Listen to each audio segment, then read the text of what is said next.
that mankind may have life and have it more abundantly. This is the everlasting promise of nature. The good things of the earth have been placed within our reach, but man has never been relieved of the responsibility of earning them. He has had to gain wisdom and understanding to adapt this incredible goodness to his needs.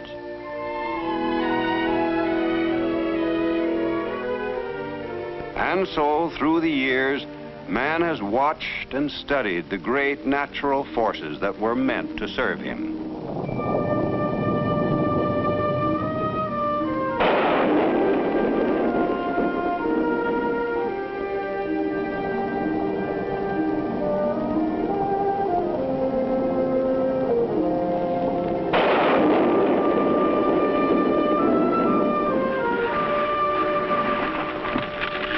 Electricity was once a frightening thing,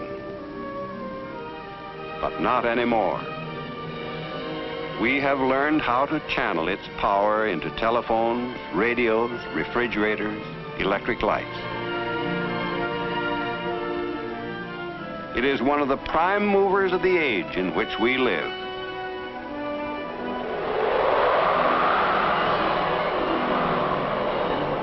The wind was a wild, untamed thing, comrade of space and the stars, until man learned how to make it work for him.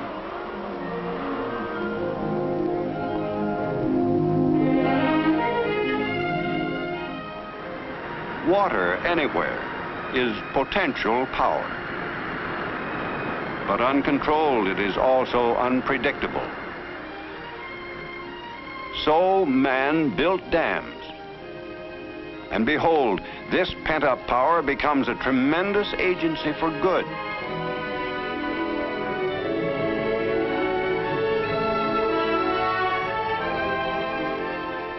Here is desolation. Good land once, until man let the topsoil wash away.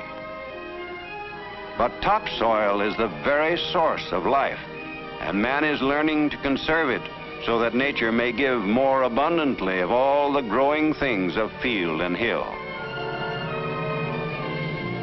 In his endless struggle to avert starvation, man has been striving for a better understanding of nature's laws. The gains he has made are witnessed in our bounteous crops. Even so, and quite as the Bible warns us, there's a time for sowing and a time for reaping. But the time for reaping is so very short. That perhaps is why man has always made so much of harvest, made it a time of festival or prayer. For he knows his life depends on swiftly gathering in the bounty nature gives him.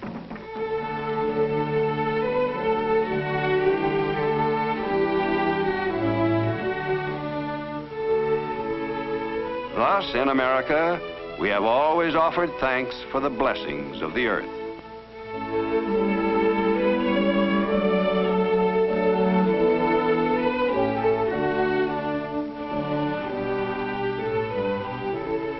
Which reminds us how the harvest tided our forefathers through lean and hungry winters.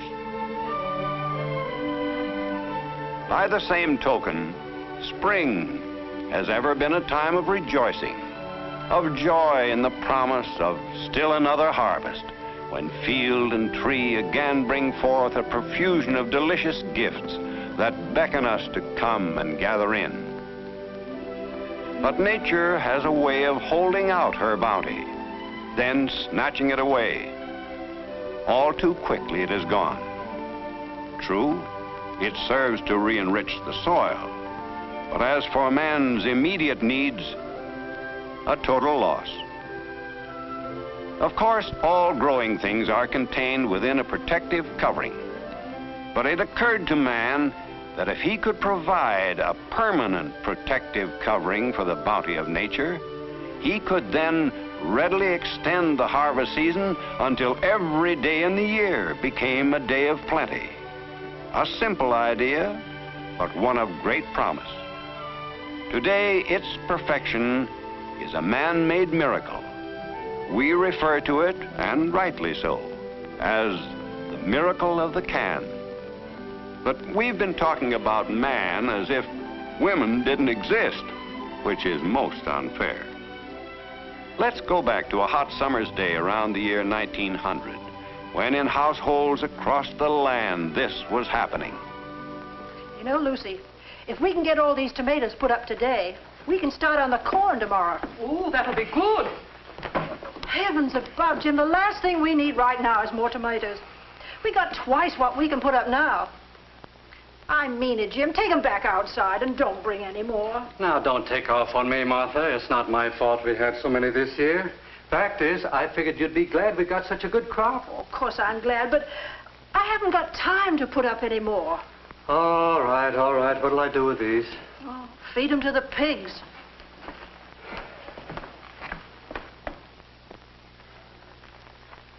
Huh? Feed them to the pigs. What a waste of good tomatoes. Yes, waste was the word, and no way to beat it. But along about that time, things were happening that would change all that.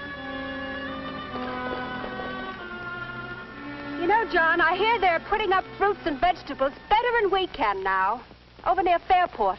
Who is they? The canneries. And what with the sugar and all the other seasoning and the cooking and whatnot, it costs less, too. Well, if that's true, why do you slave over a hot stove when you can get them right down at the store? For that matter, why do I waste my time with these trees and bust my back over the plow? Golly. Next season, I'll put in smaller crops. No, bigger crops.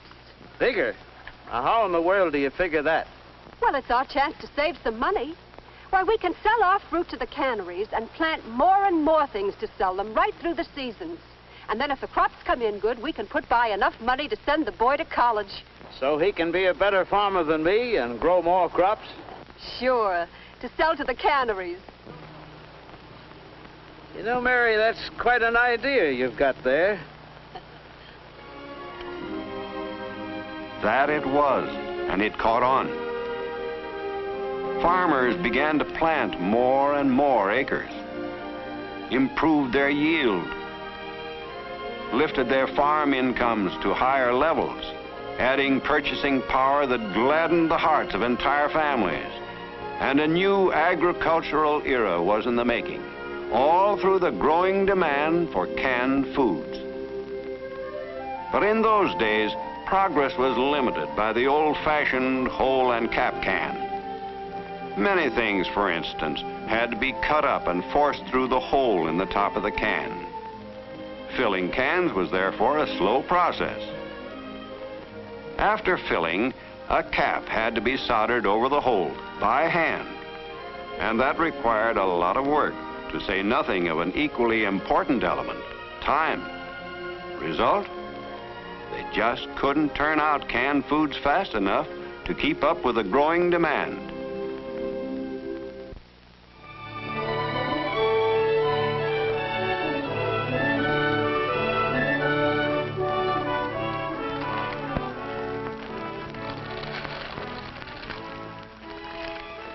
Careful.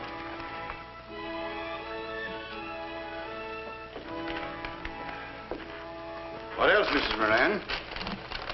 Well, I need some peas, 3 cans of peas. There's your candy. That's the last of the peas, Mrs. Moran. Can't seem to stock up enough for you folks. Well, why don't you order more? Ma'am, I could order till the cows come home. But if the cannery don't have them, they can't send them. And if they don't send them, I can't sell them. Comes to $3.18. $3.18. Mm-hmm. My. And our price is coming down. About these peas, Mr. Peters. Why can't the cannery send you enough? Well, ma'am, it isn't only the cannery. I was over there the other day pestering them for more. My customers are asking for them, says I. Can't give them to you, says he. Why not, says I. Don't ask me, says he. Ask the can maker. So I took the buggy and drove over to the can maker, and I did ask him.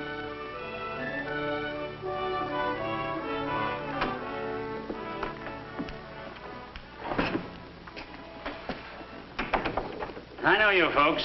You can't be told. You've got to be shown. So let's take a look around. Now, here's where we cut the body blanks.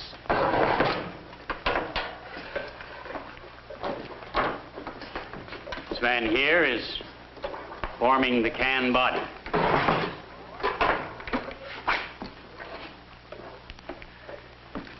Here he's soldering the side seams.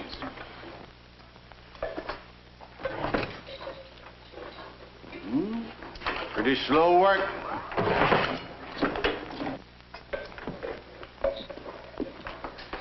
And over here, they're soldering on the tops and the bottoms. Say, Frank, our friend here is hollering for more canned goods. How many cans do you think we'll turn out today?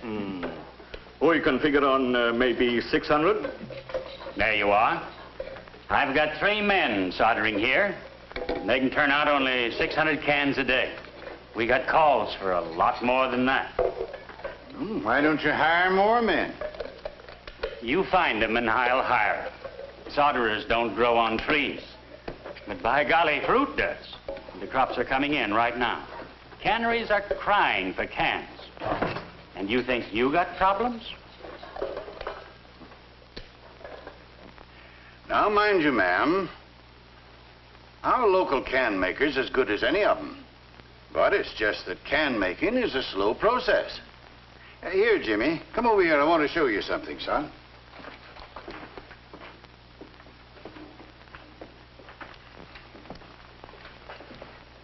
Here's a lesson you learn in school someday.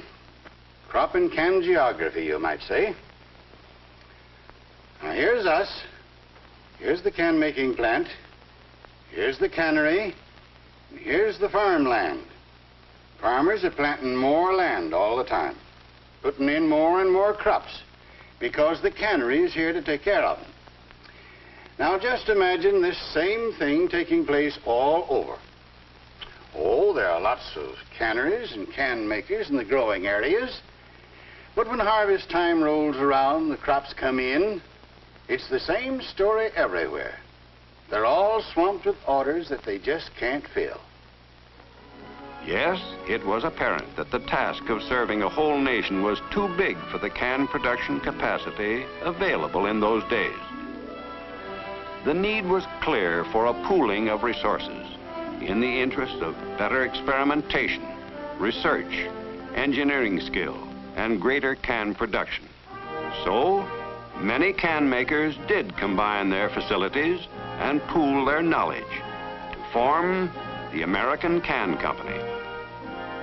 Thus, in 1901, was laid the foundation for advancements in can making destined to serve mankind in war as well as peace.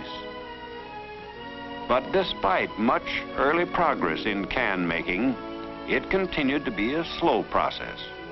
Part of the trouble was the can itself. It didn't lend itself to mass production. Then came a development that was to have far-reaching effect. Say, you're right, Harry. This is different. Certainly is a new basic idea in can making. Let me see that.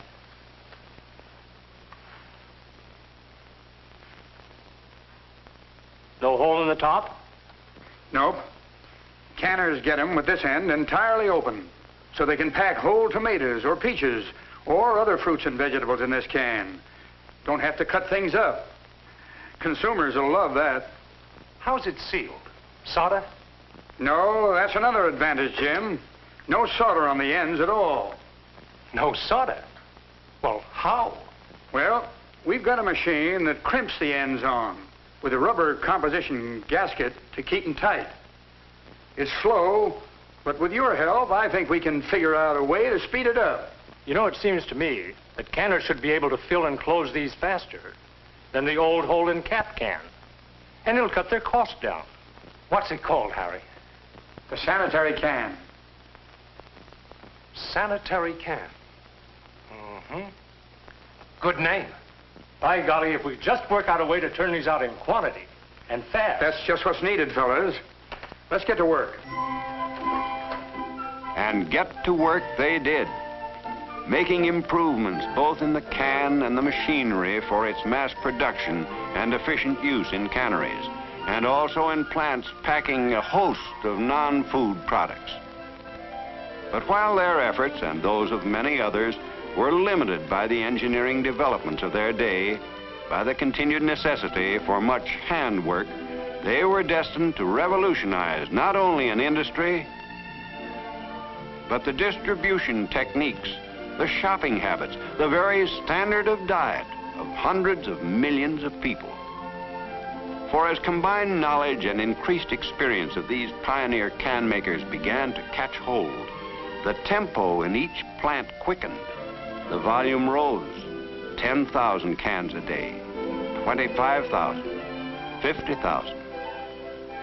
Yes, man finally had created the real answer for preserving the fruits of land and sea indefinitely. Thus, farmers were encouraged to plant more land and sell their increased crops to the canners. And the swing to more profitable farming lifted property values everywhere. The same expansion was going on in the fishing industry and the meat packing industry. Better breeds, bigger herds, due to the greater capacity of packers to can meat products. All this because the can-making industry had faced and met nature's challenge. Here is my limitless bounty for the taking. Protect it well. So today, man controls the use of nature's gifts far beyond the time of harvest. At last, man has the means for using the natural resources of this great land to the utmost intended by its creator, thanks to the formation and growth of a great enterprise. Moreover, far more people, earning far more, have a part in this industry today than could possibly have found employment under the antique methods of the past. Today, the can-making industry turns out billions of metal cans a year. Why, one modern can line alone produces over 200,000 cans in a single day. Remember Frank and his 600 cans a day? Well, it would take Frank, with his old-fashioned machines, and more than 60,000 can makers working with him, at least 25 years to produce the billions of cans turned out by the industry every year. But, as in countless other industries here in our country, each man on a can-making line today produces far more because of the modern equipment he has to work with. Naturally, this greater production means higher wages, higher standards of living, and even lower food costs for us all. Now let's see how this manufacturing miracle is brought to pass. It begins here with steel. Steel made to exacting specifications determined by the can makers' metallurgists, men who have pioneered with steel producers to achieve this superior product for can-making needs. These particular sheets of steel are already coated with a very thin layer of tin, and thus called tin plate. In making cans, it is necessary to ensure the absolute protection of their contents when the cans are later filled and sealed. So the coating being added here is an additional protective enamel lining used for certain products.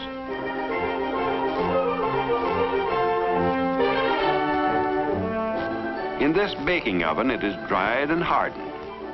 When the plates with the coating baked to a golden color emerge from the oven, they are ready to be made into cans for foods like corn, lima beans, and countless other products. Next, the plate is cut into the right shapes and sizes to form can bodies on this machine called a slitter.